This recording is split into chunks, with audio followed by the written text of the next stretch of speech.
Myself Vivek Sharma, and I'll be starting off with the PCD of today's contest, Deep 3. So I'll be discussing the question number A. So I'll be sharing you the screen.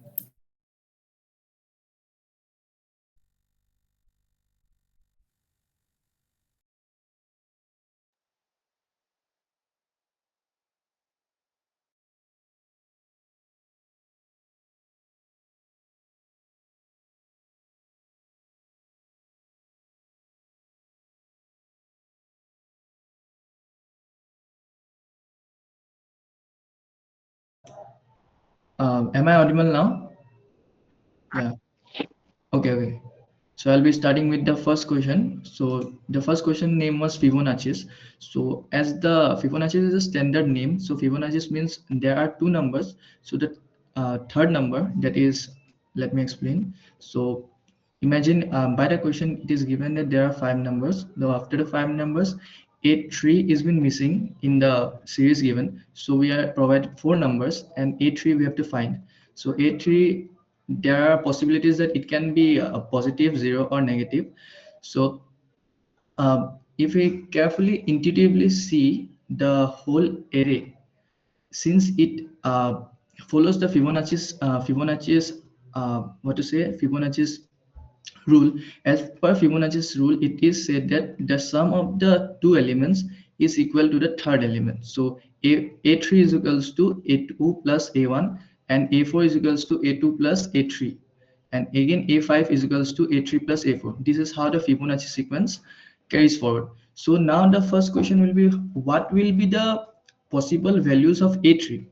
So as we are finding a3, therefore we need to think in a direction that what will be the possible values of a3. If we carefully see that a3 has three possible values. So a3 is equals to a2 plus a1.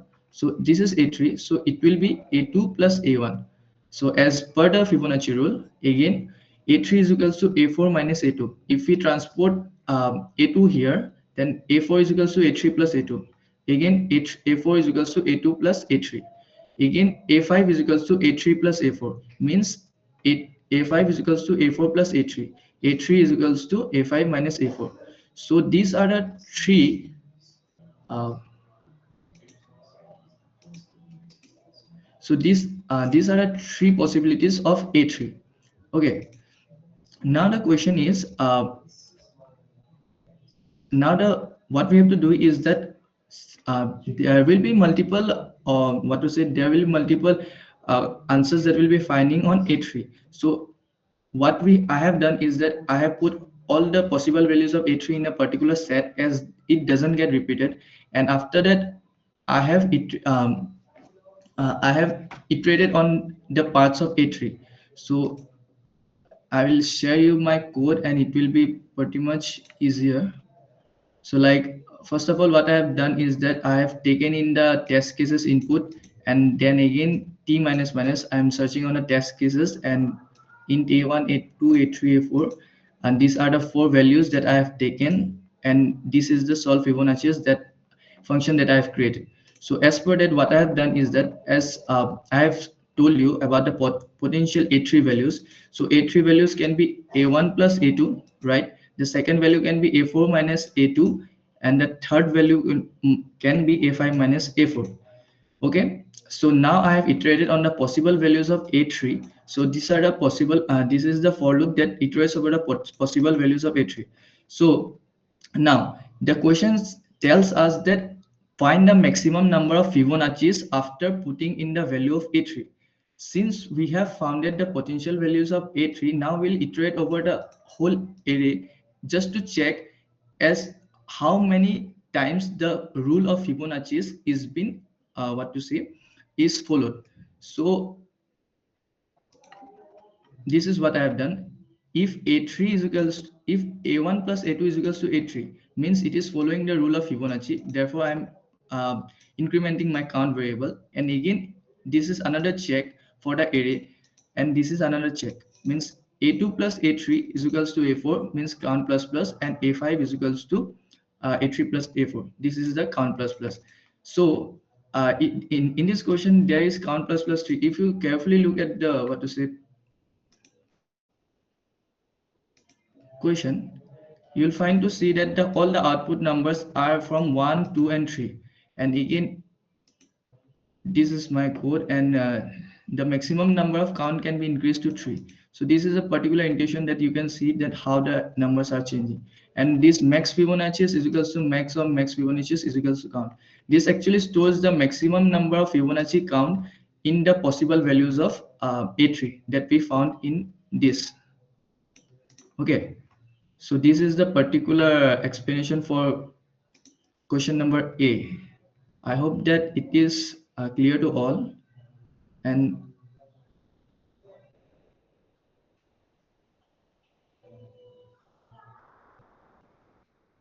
if anyone has doubt, they can query on that.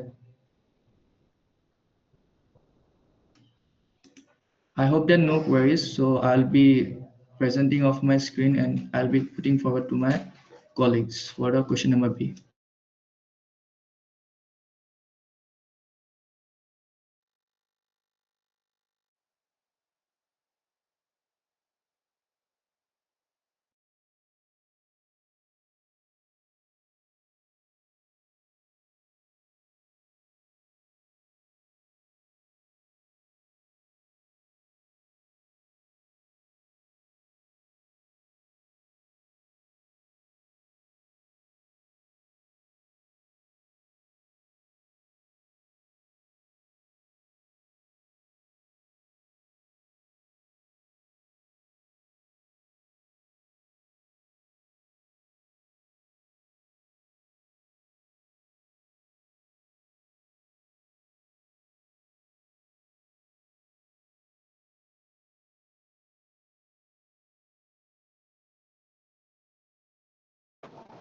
Am I audible?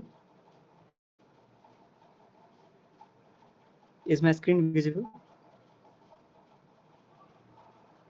Yeah. So, so I will be discussing the question number B. So, what is the question number B? Says there are n cows and there are n cows given, and each cow gets m cards. Basically, there are n cows and each cow has m cards. So the cards number will range from n into m minus 1. So it is given that there are n cows and there are m cards to each cow. Let's say if the n is equals to 2, then there is first cow, second cow, and first cow has m cards and second cow also has m, sorry, second cow also has m cards. So the question basically says that there are n cows and each cow has m cards. Now what the question asks is, on each turn, we have to define a permutation. We have to define a permutation. This permutation will basically tell the turn of cow. If n is equal to 2 and my permutation is 1 2, then what it signifies is 1 means first cow will throw a card first, 2 means after cow 1 second cow will throw the card. So there are some rules of throwing the card. Initially the deck contain a card of number -1. So any cow who will throw the card must have the card number greater than -1. Let's say a cow 1 throws a card 0, then 0 is greater than -1, so it is possible. Then cow 2 has throw a card greater than 0. Similarly, again cow 1 can throw, again cow 2 can throw, until the any of the cow is left with the 0 cards. So we are asked to define this permutation. We are asked to print this permutation. Permutation means cards turn. If there are n cows, then we have to write from 1 to n numbers in such a way that the game can happen. That in such a way that the game can happen. And so if it is not possible to define a permutation, or if it is not possible to define a permutation of size n such that the game can be over, then we have to print -1. Let's say I'm taking the first example. In first example, it is given that 2 cows are there and each cow will get 3 cards. So the first cow has got card of number 0, 4 and 2. Second cow has got a card of number 1, 5 and 3. So let's say initially it has -1. So we can see that I have to define a permutation of length 2. So permutation of length 2 basically means 1 and 2. So we have only two possibility, either 1 or 2 or 2 or 1. So 1 or 2 basically means the cow 1 will throw first, and 2 and 1 means cow 2 will throw first. Let's say if the answer is 1 and 2, as you can see, let's try with 2 and 1. I am saying that second cow will throw first. So what will second cow throw? It is -1, so it will throw a card having value greater than -1. So let's say he throws 1. So he throws 1. He don't have 1 now. Now the maximum will be 1. Now cow 1. Now the turn goes to cow 1. Cow 1 will throw a card having number greater than 1. So let's say he can't throw 0. He will throw 2. Let's say. So he don't have 2 now. He have thrown 2. Now cards cow second will throw. He has 5 or 3. He can throw any. Let's say he has thrown 3. Now cow 1 he can throw 4. Cow 2 he can throw 5. Now cow 1 has 0 left. So and the number is 5. So 0 is not greater than 5. So if we start with 2 1, if we start with the second cow, then all cards are not exhausted. This 0 card remains. So this 2 1 turn means second cow will turn first, then first cow is wrong. This way we can't do. Let's say with 1 and 2. So first he will throw 0, then he will throw 1, then he will throw 2, then he will throw 3, then 4 and then 5. In this way these all cards can be thrown. So 1 and 2 is a valid permutation in this. So now this is the question statement. Now comes to the logic part. What is the logic? Now let's discuss when is -1 case. When will the -1 case occur? Means you cannot define a permutation, or you cannot define the turns in such a way that the game can be over. Let's say an example, this 2 2 1 2 0 3. Again we have two chances, 1 2 or 2 1. Either the first cow will throw first or second cow will throw first. Let's say first cow will throw first, then he will throw 1, then greater than he will throw greater than 1, so he will throw 3. Now greater is 3. He cannot throw 2 because the top of the card contains 3. He cannot throw anything less than that. So he cannot throw. So he don't have any option left. So his 2 cards remains. So 1 or 2 cannot be done. Let's try with 2 1. So in 2 1 he throws 0, then he throws 1, then he throws 3. Now he has 2 left. Top of the card contains 3. He can't throw 2. He has to throw greater than 3. So this is also not possible. So either one or two is not possible, and 2 and 1 is also not possible. So in this case no answer exists, so we have to print -1. This is the -1 condition. Now comes to the logic part. When the -1 will come. So let's say we are given a number. So 2 3 0 4 2 1 5 3. Let's sort it. 0 2 4, sort it 1 5 3. What is the logic is, this is one array, this is 2 array. You are given n arrays. You are given n arrays, and the logic is, since n equal to 2, there should be a difference. Sorry, this is not 5, this is 5. There should be a difference of 2 in each array. There should be a difference of n in each array in order to avoid the -1 condition. If it is satisfied, then -1 condition will not come into the picture. Let's say 0. So 0 plus n is equals to n is 2. So 0 plus n is 2. So 2 will be there. Again 2 plus n is 4. N is 2. So 4 must be there. So there is a difference of 2. Let's in this array there is a difference of 2. There is a difference of 2. So since there is a difference of 2 and it is satisfying in all arrays, so -1 condition will never come. Then -1 condition will never come. Then what will be our permutation? This is very easy to understand. If you figure out -1 condition, it is very easy to figure out what is the permutation. So since initially it is -1, so the cow having 0 will throw first. This is basic understanding. So this cow has number 0. So cow 1 will throw first. Then cow 1, 0 goes. Then whosoever cow has 1 number, he will throw second. So he has number 1, so he will throw second. So 1 or 2 is the permutation for this. I will write on one case 4 1 1 2 0 3. In this case, 4 cows, each cow has one card. So 4 cow, each cow has one card, 1 2 0 3. Since you can see all has one number, so the difference of 4 is always satisfied because there is no second number. So minus 1 case will never come. So now which cow will throw first card? This cow who has 0 number. So third cow. Then which cow will throw second? 1. The cow who have 1 number card will throw second. So he will throw second. Who will throw third turn? Those who have number 2. He will throw, sorry, number 2 0, then 1, then 2. And who will throw the last card? Who has number 3. So this 1 2 3 4. So 3 1 2 4 will be the answer. So logic, if coming about logic, there should be a difference of n on adjacent element on every n array. This is the minus 1 condition. If it satisfy, then we will keep the track that cow having 0 will turn first, cow having 1 will turn second, cow having 2 will turn third, and so on.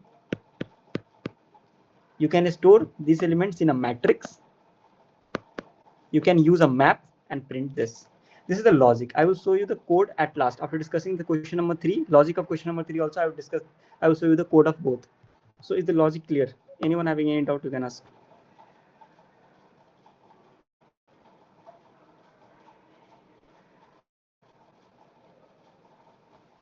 Okay. So let's move on to, this is the question B. Let's move on to question C. Question number C. So what is question number C? Question number C is telling that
Okay, I guess Abhishek is having some network issues. So I'll discuss question number C.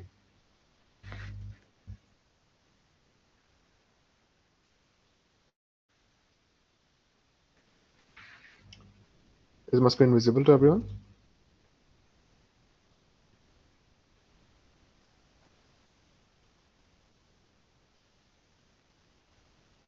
Is my screen visible?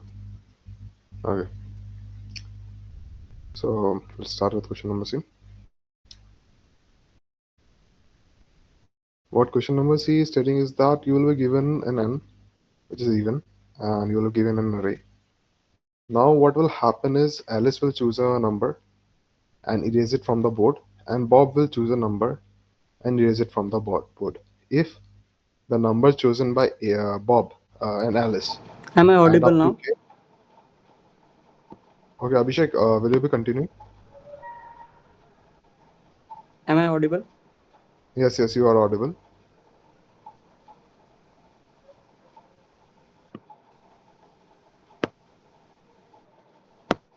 Hello.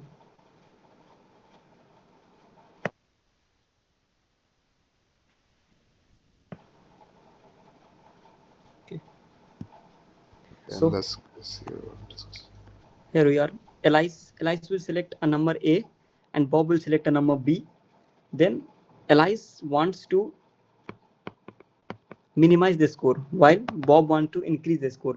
So we are asked if both the players will play optimally, what is the maximum score we can get? Let's understand with example 1, 2, 3, 2, 4. 4 means K is 4. So Elias will choose one number. Let's say Elias chooses 1. Elias chooses 1. Then Bob chooses 3. So 1 plus 3 is 4. It matches with K, so score increases. Again, Elias chooses 2. So Bob will choose 2. Score again increases. So score becomes 2. So this is what we have to print. Maximum score that we can get if both the players will play optimally. Since Elias is starting a game, Elias is starting. So Bob will wait for the Elias turn. And whenever Elias will pick a number, Bob will subtract K minus Elias number. And this number, if it is available in the array, he will choose it and increase its score. So basically, the game is under the control of Bob. Basically, Bob is controlling the game. Elias, the turn of Elias is first. So let's say 1, 2, 3, 4, 5, 6, 7, 8. Let's say Elias chooses 1. Then Bob will choose 2. 1, 2, 3. Since here you can see that this 7 plus 8 is 15 and here K is 15. So in order to maximize the score, you need, what Bob will need is Bob will need 7 plus 8, that is 15. No other possibility is there. There is no any two elements whose addition can give us 15. This Bob will know. So Bob will wait that whenever Elias will pick either this 7 or this 8, he will pick the remaining one. If Elias chooses 7, immediately Bob will choose 8. If Elias chooses 8, immediately Bob will choose 7. Other than that, Bob will not touch these two numbers. Let's say if Elias chooses 1, then Bob will not definitely choose this 7 or 8, because if he chooses 7, then 7 plus 1 is 8, which is not 15. But this 7 has a potential of producing 15 with 8. So Bob will play optimally and he will not destroy or he will not waste his step. So let's say when Elias chooses 2, Bob will definitely not gonna choose 7 or 8, because on merging 7 with 2 it will produce 9, on 8 it will produce 10. So Bob will not waste his move. Whenever Elias chooses 7, on the next move Bob will choose 8 and produce a 15. So Bob has a control over the game. So basically what is the logic of this question is that how many pairs is possible with sum equal to k. This is what the answer is. In the given array, you have to determine what is the number of pairs that will produce the sum k. That is the answer. Because Bob will wait for Elias that if he pick the number a, then the number k minus a, absolute of k minus a, will be equal to 1. So Bob will wait for Elias to pick the number a. Then Elias will choose 1. Then Bob will choose 2. Then Bob will choose 3. Then Elias will choose 4. Then Bob will choose 5. Then Elias will choose 6. Then Bob will choose 7. Then Elias will choose 8. Then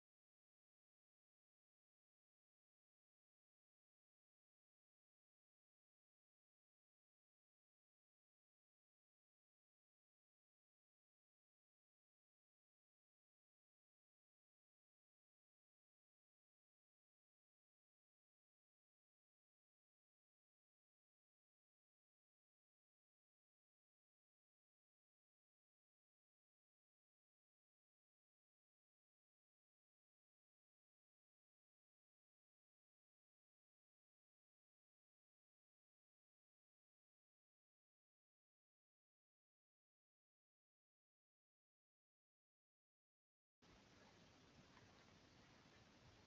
I guess Abhishek is again facing network issues. So I'll just finish where he started. I'll just start where he finished. Okay.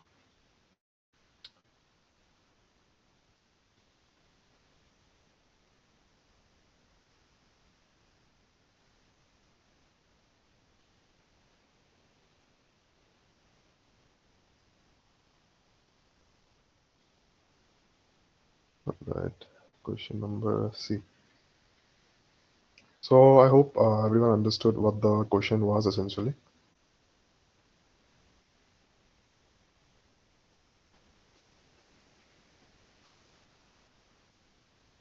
I hope the question is clear. Should I explain it?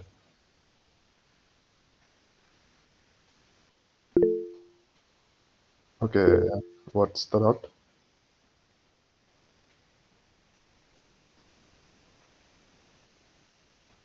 Okay. Anyways. So I'll just directly explain the solution. So what will happen is Alice will choose a number A, and if there is a number which can be chosen such that the A plus B becomes K, then Bob will always choose it. For example, let's say there is 1 and 2, okay, and the K is 3. If Alice chooses 2, Bob will choose 1, make it 3. If Bob chooses 1, Alice chooses 1, Bob will choose 2. So irrespective of whatever you do, if a pair exists of A plus B equal to K, Alice cannot do anything. And if a pair doesn't exist, then Bob cannot do anything. Okay. For example, let's say there is 2, 3, 5, and the sum asked is 8. So 3, 5 can be made, right? And let's say there is 2, sorry, 2, 3, 5, 7. Imagine, just a second.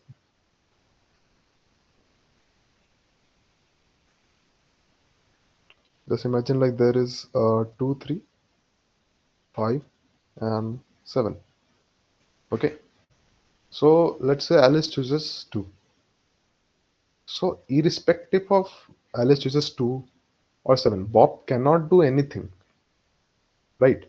He cannot make it, for example, let's say k is equal to, sorry, I forgot to mention the k value.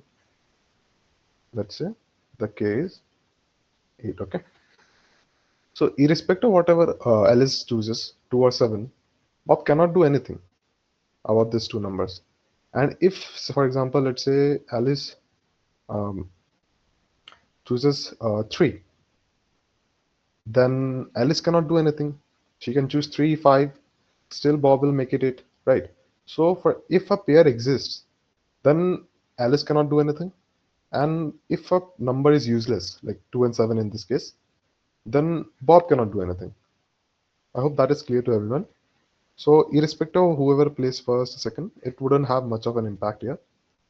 So let's just explain the logic of the code. Basically, it's a more of an implementation heavy question. There's not much logic here. First of all, we'll just short it, okay? And we will see, we'll just create a two-pointer.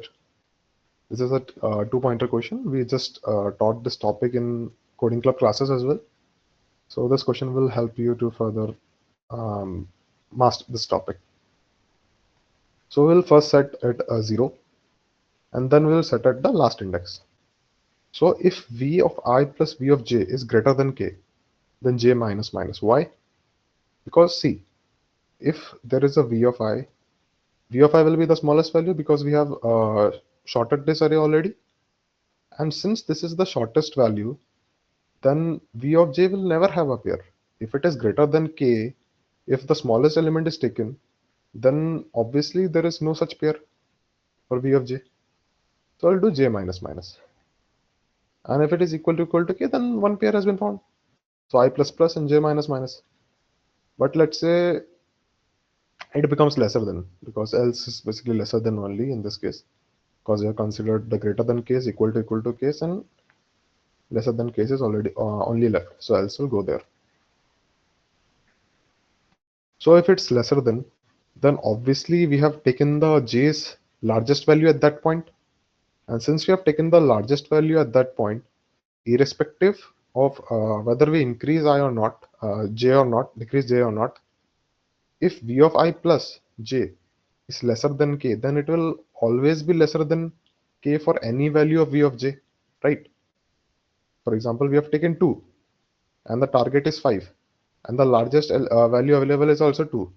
Then we can take any value, but it would make no sense, right? So we'll do I plus plus because that v of I is meaningless. So this is the way how we'll be counting the number of pairs, and then we'll just output the answer.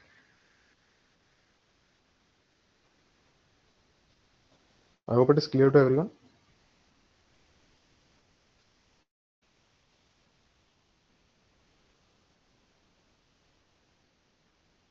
Is there any doubt?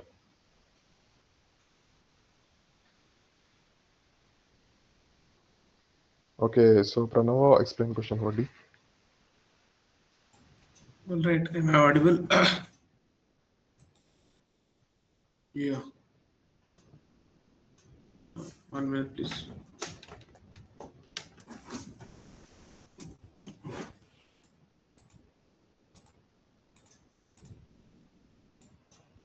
Is my screen visible? Is my screen visible? Yeah.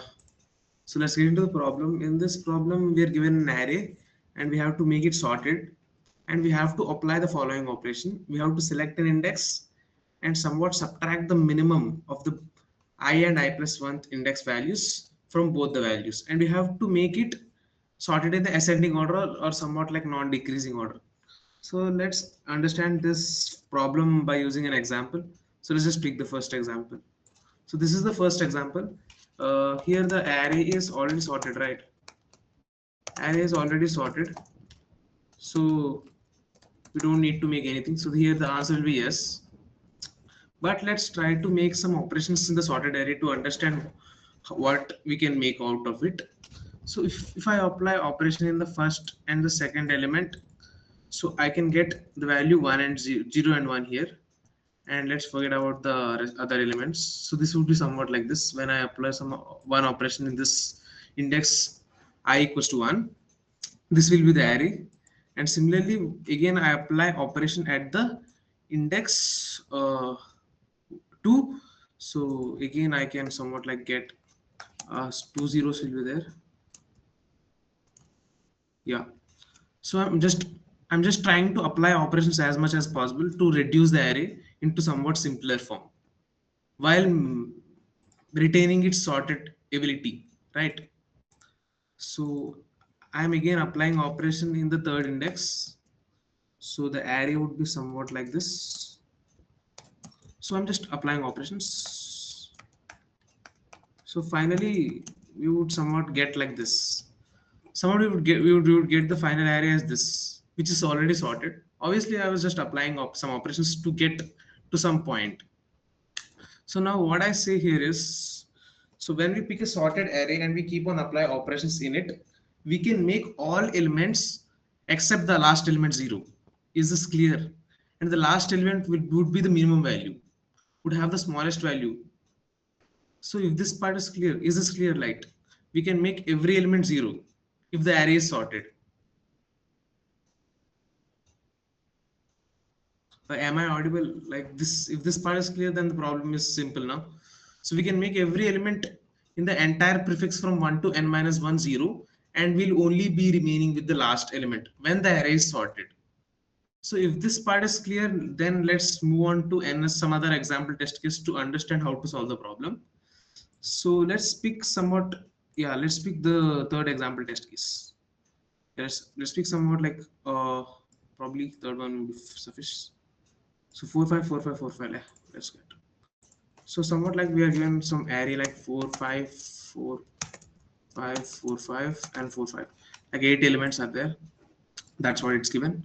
So now let's try to split this array into some sorted segments so that we can use this strategy to solve the problem. So I can just split the array into somewhat like this parts.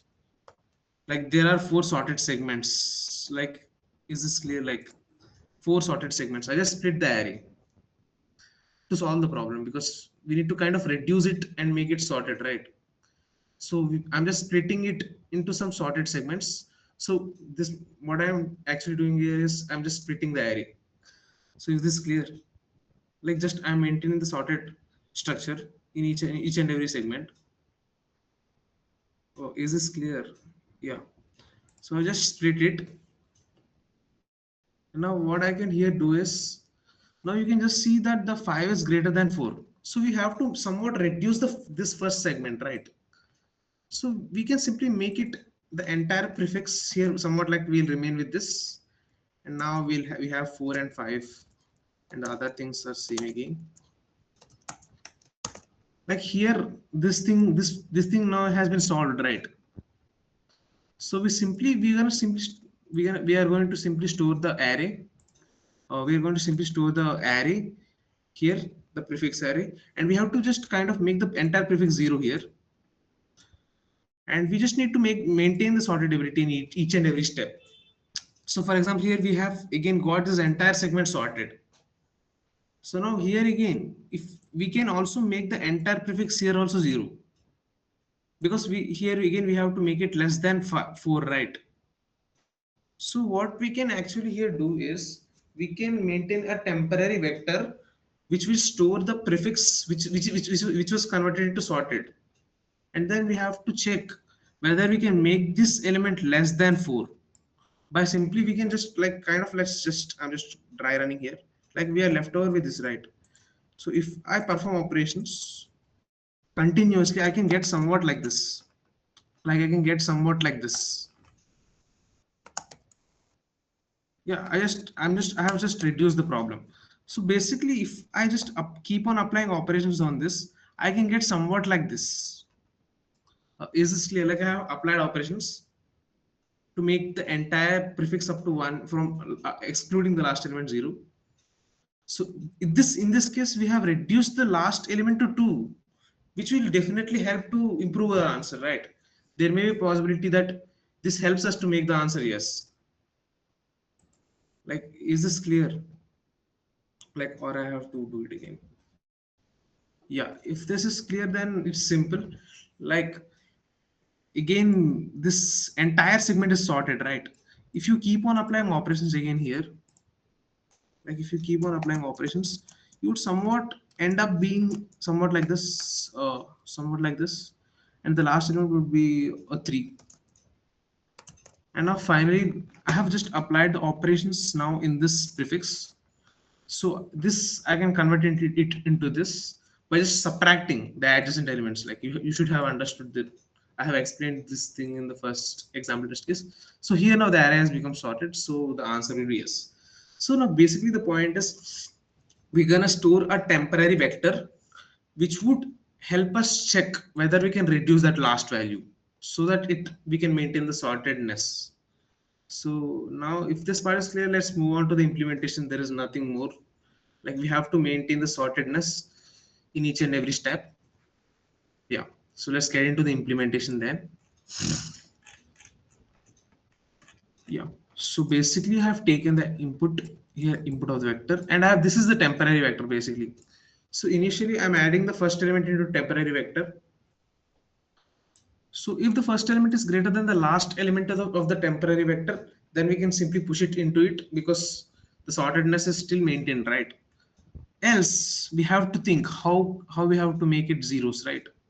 So we will make the entire prefix 0 then of this temporary array, whatever pref, that's what I've taken. If the size is 1, this is an exception. Like suppose I just explain it, the exception. Suppose when there are only one element in this, somewhat like this, a 2 comma 1, so we can never make this kind of segments sorted, because when we apply operation we would end up at somewhat like 1 0, which is not sorted.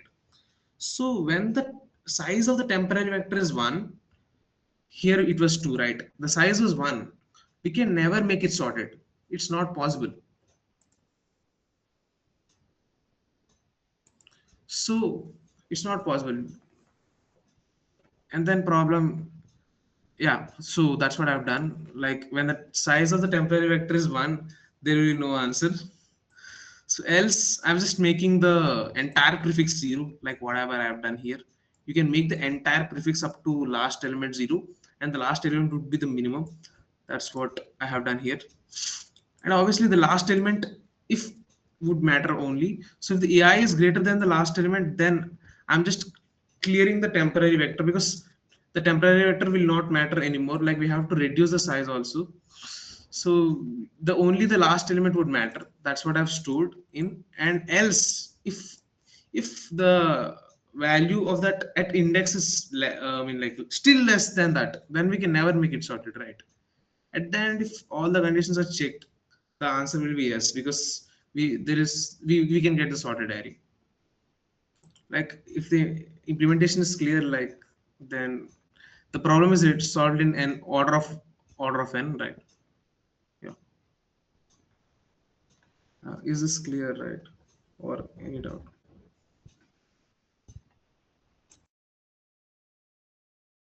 All right, let's end it then.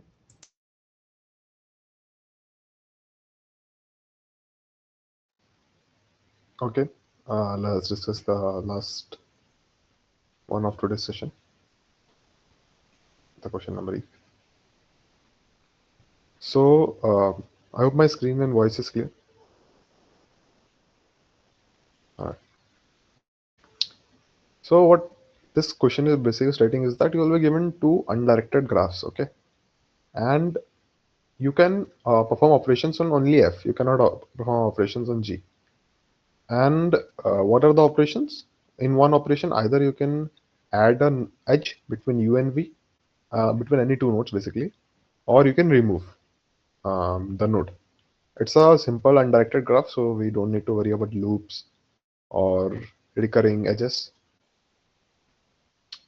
So yeah, and we have to convert it into G, into the, like, if a node is connected, if two nodes are connected in G, then they should also be connected in F. So basically, we have to remove edges or add edges such that every node which is connected in U and V, there exists a path from U to V. There should also be a path from U to F, V in F as well. And if there is no such path between U and V, any two nodes basically in G, then there should be no path between those two nodes in F as well. Okay. So what we'll be doing basically is I'll be using DSU, which is a graph algorithm which allows us to see which components are connected together and which are not connected together. I'll just explain it briefly.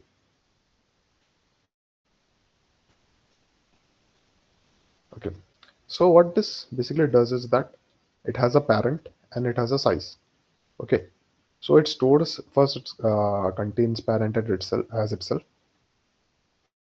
and then if let's say we are connecting two edges, then it finds the ultimate parent. Like in this case, in the first case, that will be itself only, and then it chooses one of them to be the new parent. Okay.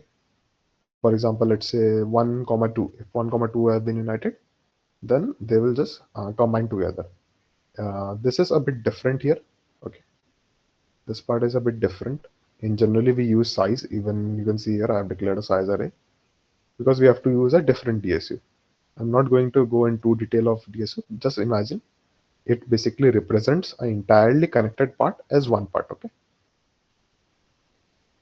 Like if a part is connected, then it just represents it by one node. Okay. So what we have done here is that instead of using size, I have just used the entire parts connected component, the smallest value available.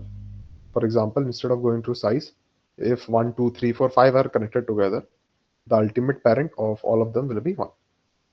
So that's the only change that I have made in standard DSU. Nothing else I have changed. So first we'll be declaring two DSUs, for one for G and one for F. Then I'll be storing the F DSU, and then I'll be creating the DSU of G. And then while iterating to each and every edge, I'll check if they have the same ultimate parent. Like in G also they are like connected. If in the G also they are connected, then no issue. We'll connect it in F as well. But if In case they are not connected in G, then we will not connect them here as well. So thus the answer will increase by 1. I hope up to this point the logic is clear. Is it clear up to this point? Okay.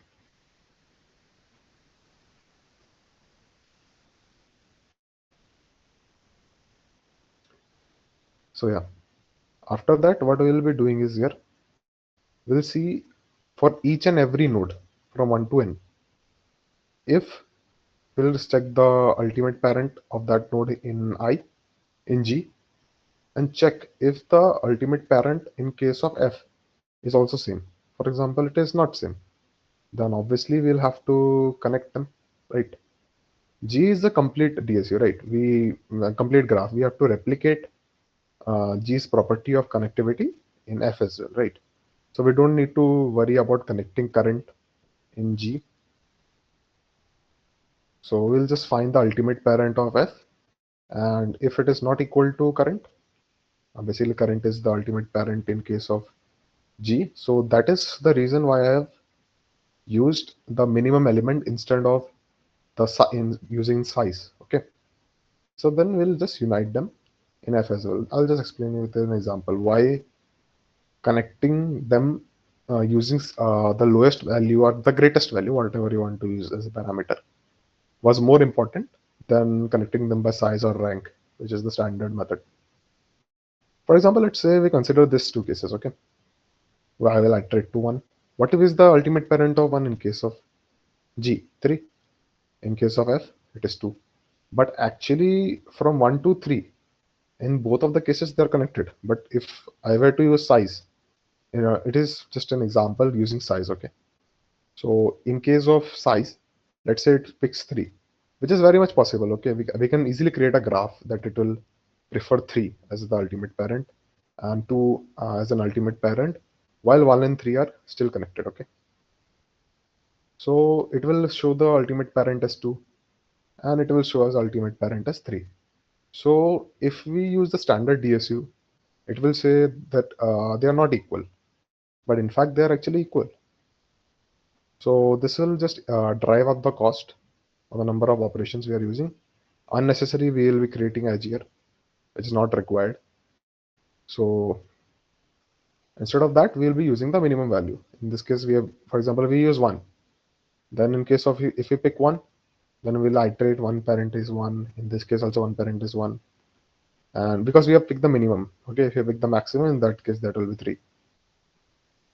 So let's say we pick 1, ultimate parent is 1. Then in case of a 2, ultimate parent is 1. In case of 3, the ultimate parent is 1. So all of them will appear connected, and same goes for here. But the 4 one will appear not connected, and thus we will have to connect it just like that. Actually, we will not be connecting it like this.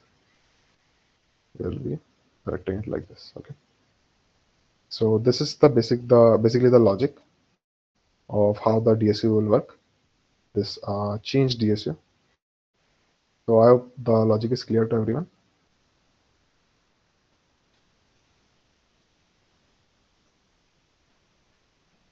Okay.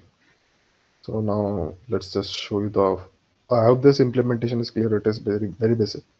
If you know DSU, it will be very easy. And if you don't know, it will be of no point explaining this. So yeah, the basic change I have made is here. If the previous is not available here.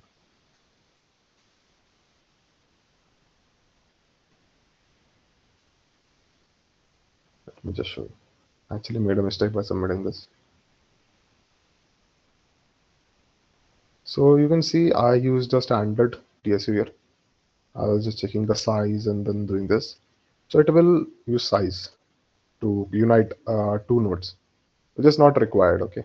If we do that, I'll already explained you what is the problem. Instead of that, we'll just connect them with the smallest value. Okay. So I hope the implementation is also clear to everyone.